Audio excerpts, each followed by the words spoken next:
Please बाजूला no comments. बाजूला please sir, काय सांगा मला सर. नो कमेंट्स, बाजूला.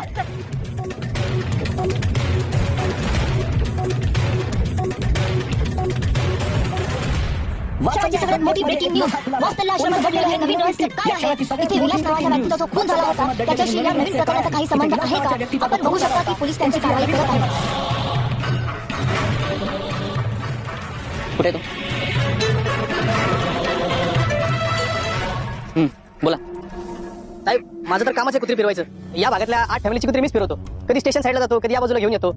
आपण साहेब या बाजूला कुत्र्यांना आणलं ना की ती सारखी भुंकतात. मी काय त्यांच्याकडे लक्ष देत नाही. पण आज तो वेंगुर्लेकरांचा बॉबी तो माझ्यासोबत होता. मी त्याला घेऊन आलो तर तो जोर भुंकायला लागला. या बाजूला खेचायला लागला. मला फरफट घेऊन आला.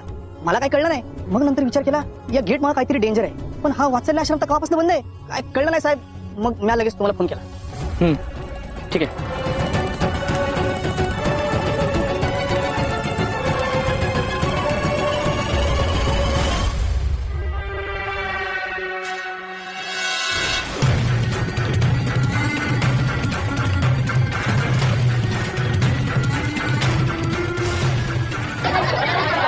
सगळ्यांनी बाहेर का लागव. लवकर सील करा एरिया. चला बाहेर काढा सगळ्यांना.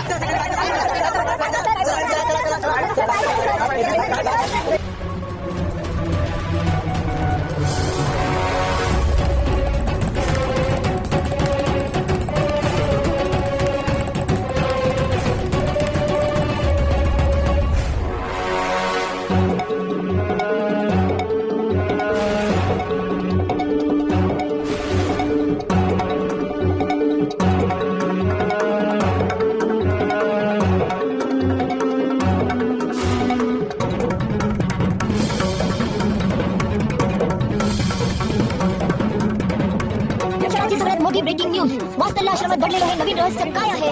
इथे विलास नावाच्या व्यक्तीचा जो खून झाला होता त्याच्याशी या नवीन प्रकरणाचा काही संबंध आहे का? आपण बघू शकता की पोलीस त्यांची कारवाई करत आहेत. काय सापडणार आहे इथून?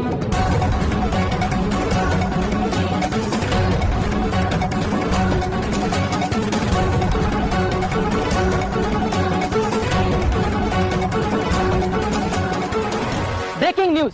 वात्सल्य आश्रमाच्या मागच्या बाजूला एक सनसनाटी घटना घडली आहे. या आश्रमाच्या जुन्या मालकावर आधीच एक खुनाचा खटला सुरू आहे आणि आता याच आवारात एक डेड बॉडी मिळाली आहे. या बॉडीची अवस्था बघून असं वाटतंय की ही बॉडी काही महिने जमिनीखाली पुरलेली असावी. कुणाची असावी ही डेड बॉडी? आणि आश्रमाचे मालक मधुकर पाटील यांचा या डेड बॉडीशी काही संबंध आहे का? आम्ही ताजे अपडेट आणतोय खास तुमच्यासाठी.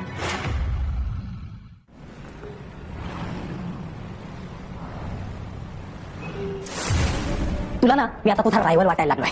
सुभेदारांच्या या प्रॉपर्टी मधला तुला नको असलेला वाटेकरी. हे घर काय फक्त अर्जुन सुभेदारचं नाहीये. डॉक्टर अश्विन सुभेदार आणि त्याची बायको सुद्धा या घराचे मालक आहेत. माझ्या लोभी भावाने कितीही ठरवलं तरी हे सत्य बदलणार नाहीये.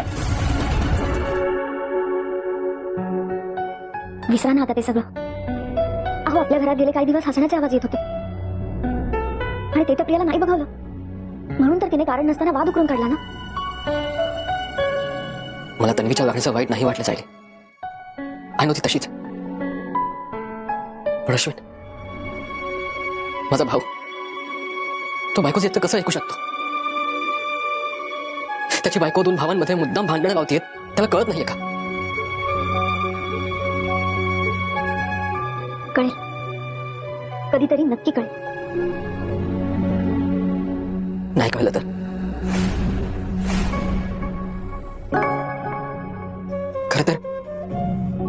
खरं तर खूप मॅच्युअर आहे अश्विन. खूप समजूतदार आहे अश्विन.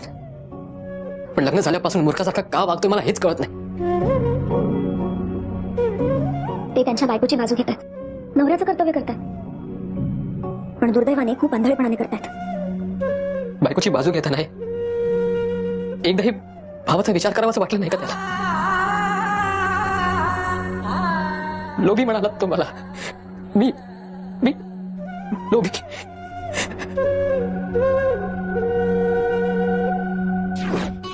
दादाला ना लहानपणापासून सगळं हातात मिळण्याची सवय आहे. आणि मला एक साधी पेन्सिल हवी असेल ना तर 10 वेळा मागावी लागायची. आणि त्याला काही मागायच्या आज सगळं त्याच्यासमोर हजर. म्हणजे तुला नेहमी असं वापरून टाकलेल्या तुटलेल्याच वस्तू मिळायच्या का रे? तुला आधीपासून या घरात मान नव्हता. कधीच नव्हता. आणि ते आधी लक्षात नाही आलं ग. कारण लहान होतो ना म्हणून. आणि आता ना आपल्या लग्नानंतर दादाच्या वागण्यातून ते दिसतंय की त्याला तो मोठेपणा हवाय. आणि आता तर अचानक मी त्याला त्याचा कॉम्पिटिटर वाटायला लागलोय. श्रीनरी पोत्या मनाची माणसं नेहमी असंच वागतात. प्रत्येकाकडे तुझ्या इतकं निर्मळ मन नसतं ना रे. आणि ना तू कसा आहेस हे हे त्या अर्जुन आणि सायलीला कळण्याची त्यांची लायकी नाहीये. लग्नानंतर कोणी इतकं कसं बदलू शकतो? कोणी ओरडलं की माझ्या मागे लपणारा माझा अश्विन, कोणी चॉकलेट दिलं तर अर्ध चॉकलेट माझ्यासाठी ठेवणारा अश्विन, परीक्षेत कमी मार्क आले तर सगळ्यात आधी फक्त मला सांगणारा अश्विन कुठे गायब झालाय तो? आणि कुठला मुलगा आहे ज्याच्या मनात माझ्याबद्दल इतका विषय आहे?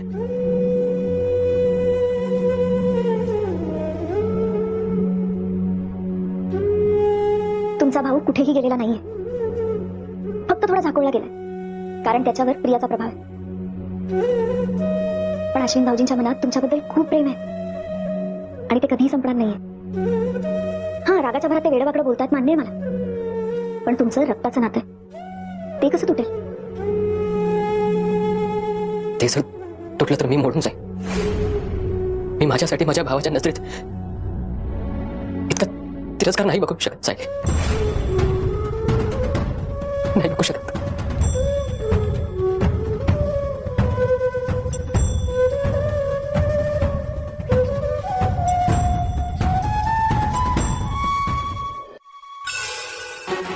आता माझ्या मनात दादाविषयी इतका राग आहे ना, असं वाटतं तो राग कधीच संपणारच नाही. माझ्या मनात त्याची काय इमेज होती आणि तो कसा वागलाय. अश्विन अश्विन हे बघ, तो जेव्हा जेव्हा तुझ्याशी चांगलं वागायचं ना, ती सगळी फक्त नाटकं होती त्याची. आज जो बाहेर वागलाय ना, ते त्याचं खरं रूप आहे. पण ती मला आत्ता कळतंय ना ग. पूर्वी मला वाटायचं दादा मला प्रोटेक्ट करतो, मला सपोर्ट करतो, पण आता कळतंय की तो फक्त त्याची हुशारी मिळवत होता. अश्विनला कसं काहीच जमत नाहीये, मी त्याला कशी मदत करतो फक्त हे दाखवायचं होतं त्याला. जाऊ दे, उशिरा का होईना तुझे डोळे उघडले ना बास. पण अश्विन, आज तू अर्जुन समोर जो स्टँड घेतलास ना स्वतःसाठी, मला तुझा इतका अभिमान वाटला म्हणून सांगू. पण अश्विन, आता मागे हटायचं नाही. धाकटे धाकटे म्हणून पुन्हा हिणवून घ्यायचं नाही. तू माझ्यासोबत आहेस ना कधी? अश्विन, अरे ऑफकोर्स मी आहे ना तुझ्यासोबत. मग मी आता कोणाचं काहीही ऐकून घेणार नाहीये आणि तुझ्या नवऱ्याच्या स्वाभिमानाला आता कोणीही धक्का लावणार नाही.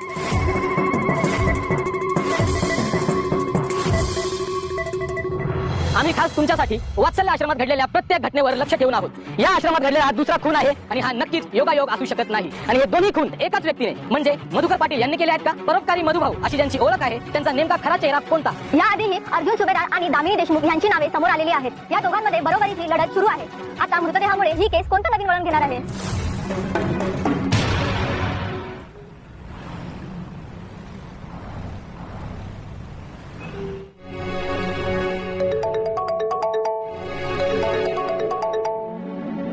बोल चैतन्य. हॅलो अर्जुन, कुठे आहेस? घरी का? तू लेटेस्ट न्यूज अपडेट घेतलास? न्यूज? आता काय झालंय? तू न्यूज बघ, मग कळेल. ओके चल, फोन कुठे न्यूज बघायची मला? का काय झालं? चेतन न्यूज बघायला सांगतोय, बघू दे मला काय ते. काय न्यूज मध्ये एवढं? या आश्रमात सापडलेला हा दुसरा मृतदेह आहे. मधुकर पाटील यांचा या व्यक्तीशी काय संबंध आहे? जर हा खून पाटलांनी केलाय तर विलासचा खूनही त्यांनीच केलाय असं समजायचं का?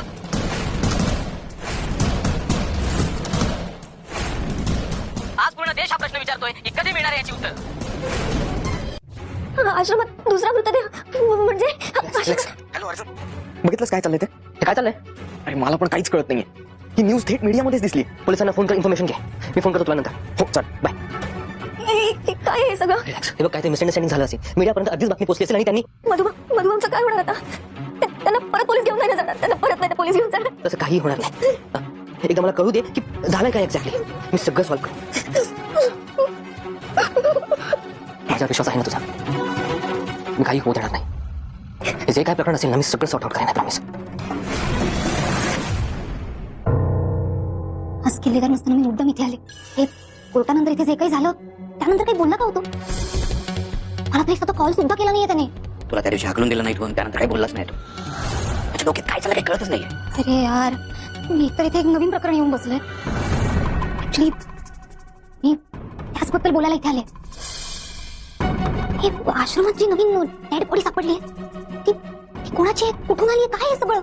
धामिनी आणि महिपतचा प्लॅन आहे मधुभाऊंना अडकवण्यासाठी. तर या एक्स्ट्रा गोष्टी कशासाठी? मधुभाऊने तुम्हाला एका खुनासाठी सुद्धा शिक्षा देता आलेली नाही अजून. मग कशाला या नवीन गोष्टी मधुभाऊंच्या आणि माझ्या माथ्यावर मारताय? तुझ्या माथ्यावर. मग काय, तुम्ही असे बिंडो प्लॅन करतात, मग ते फसतात, मग निस्तारायला तुम्हाला माझीच मदत लागते. पण मी आता सांगते, जर ह्यात काही गडबड झाली मी इन्व्हॉल्व होणार नाही. मी आधीच सांगून ठेवते, हा खून कसा पचवायचा ना ते तुम्ही तुमचं बघा. खून? आई, कोणाचा खून? तुम्ही काय बोलत होता आता? आम्ही कुठे काय? काही नाही. अगं मी ऐकलं, तू खून पचवण्याबद्दल काहीतरी बोलत होतीस. काका, आई मी खून ऐकलं. आई खून नाही, ऊन म्हणत होते की बाहेर ऊन किती वाढलंय ना, किती गरम होतंय, हे बघ घाम पण आलाय. नाही तन्वी, ऊन कधी पचत नसतं. तू खून पचवण्याबद्दल बोलत होतीस, मी ऐकलंय. काही काय बोलतेस वहिनी? अगं ऊनच म्हणाली ती. खून बिन कशाला बोलू आम्ही? काहीतरी काय. नाही ग, मी इतकं चुकीचं कसं ऐकेन? आणि आई हे बघ, मला परत परत तेच बोलायला आवडत नाही, पण मला तेच दिसतंय ना म्हणून बोलावं लागतंय. आई तू गोळ्या वेळेवर घेत नाहीयेस ना, अगं म्हणून तुला हे सगळं दिसतंय, ऐकू येतंय. खरं आहे, ती बोलते ते खरं आहे वहिनी. तू औषधं वेळेवर घेत नाही म्हणून असं होत आहे. तू स्वतःची काळजी घ्यायचं बरं. नाही भाऊजी, मी माझी सगळी औषधं अगदी वेळेवर. बापरे, किती उशीर झालाय. मग मला आता निघायला हवं ना काका? बरं आई, प्लीज काळजी घ्या. तू मला ना तिथे बसून जीवाला घोर लागत राहतो ग. काळजी घे. येते मी, येते. आई येते. हा, काळजी घे. सुमन, अगं आवरून घे ना हे. सुमन, मला सांग टिप किती वाजता मिळाली आणि कोणी दिली? हे सगळं मला माहिती आहे, चैतन्य सरांनी सांगितलं मला, पण मला अजून डिटेल्स हवेत. पोलीस आश्रमात किती वाजता पोहोचलेत? मग इन्फॉर्मेशन काढ आणि मला पाठव. नाव, आय वॉन्ट एव्हरीथिंग नाव. Got it? I knew it. Damini Deshmukh हरती आहे हे तिला सहन होणार नाही, आणि म्हणून ती असा पाठीवर वार करेल. आणि असे प्लॅन्स फार काळ वर होत नाही तर सायली बहिणी, तू अजिबात काही टेन्शन घेऊ नको. हे बघ, आता ब्रेकिंग न्यूज आहे, त्याच्यामुळे थोडीशी खळबळ माजेल. कदाचित मधुभाऊंना यात दोघलं सुद्धा जाईल, पण लवकरच कळेल की त्यांचा यात काही संबंध नाही. त्या दामिनी देशमुखला धडा शिकवायलाच पाहिजे. ही कुठली पद्धत केस जिंकण्याची? हे सगळं तर दामिनीने आणि महिपतनेच केलंय ना. अजून कोण करणार आहे? पण आता मधुभाऊंना अरेस्ट होणार नाही ही आपली पहिली प्रायोरिटी आहे. येस, हे काम कर. तू आपल्या इन्फॉर्मच्या कॉन्टॅक्टमध्ये राहा आणि अँटिसिपेटरी बिलसाठी अप्लाय कर पटकन. On it. सायली बहिणी, तू काही टेन्शन घेऊ नको, काही नाही होणार. येतो. आणि तू चल, आपण मधुभाऊंशी बोलूया. काय? नाही नको नको, ही बातमी मधुभाऊंपर्यंत न पोहोचलेलीच बरी. अहो हा धक्का मी पचवू शकत नाहीये, ते कसं पचवणार? त्यांच्यापासून लपून कसं चालेल? हे बघ, त्यांना चुकीच्या पद्धतीने करण्यापेक्षा आपण जाऊन त्यांना सांगू, त्यांना समजवू. आता तुला स्ट्रॉंग राहायला हवं, रडायचं नाही आता. मधुभाऊंना त्यांची स्ट्रॉंग साव दिसली तरच ते खचणार नाही. खरं काय, ते एक दिवस बाहेर येणारच आहे, पण तोपर्यंत ही केस कशी कुठे जाईल काही सांगता येत नाही. आणि तेव्हा आपण त्यांच्या बरोबरच राहणं गरजेचं आहे, हो ना?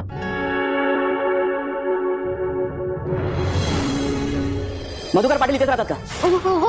आम्ही त्यांना अटक करायला आलोय. मधुकर पाटील या घरात कधीपासून राहतात? हे बघा, आम्ही तुमच्या कुठल्या प्रश्नाचं उत्तर देणार नाही आहोत. काय झालं? वात्सल्य आश्रमात एक मृतदेह सापडलाय आणि त्याच केसमध्ये आम्ही मधुकर पाटील यांना अटक करतोय. इन्स्पेक्टर, आपण ही अरेस्ट 15 मिनिटं थांबू शकतो का प्लीज? हे बघा, माझ्या हातात असतं तर मी नक्कीच थांबवलं असतं, पण आता माझा नाही. मला त्यांना अटक करावीच लागेल. हे या मधुभाऊंची अँटिसिपेटरी बेल, तुम्ही यांना अरेस्ट